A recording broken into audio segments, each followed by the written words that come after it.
Сојузот на синдикатите на Македонија повторно на протести со барање зголемување на минималната плата на 600 евра, но и раст на сите плати во државата.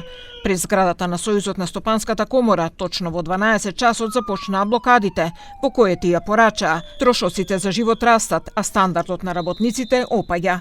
Ако барањата не бидат прифатени, најавуваат масовен протест и можен генерален штрајк.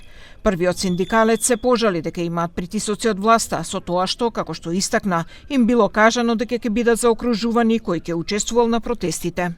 Одлучивме дека и во вторник владата на две места по 21 човек ќе ја блокираат, или математички прецизно кажано по познатата математичка формула x плюс y еднакво на z. Тука сме кај газдите, кај истите оние кои ги избркаа цели наши семејства во странство.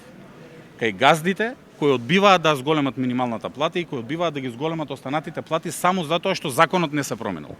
Кај газдите кои се слепи послушници на владата. Платите во приватниот сектор се повеќе од мизерни, рече подпредседателот на синдикатот Иван Пешевски. 600 евра минимална плата, барањето не е за сите да бидеме на 600 евра минимална плата, туку тоа да биде пресметковна единица по која ќе се множат коефициентите на сите вработени во јавниот сектор.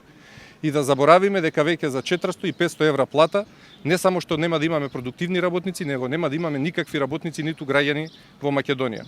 Доколку не се одважат и газдите да дел од колачот си го дадат на вработените, кои што им го овозможиле во минатото тој профит, ќе бидеме приморани секојдневно да бидеме на улица со нив, со блокади, со шатори и секој еден ден да ги потсетуваме дека повеќе за тие плати нема да работиме.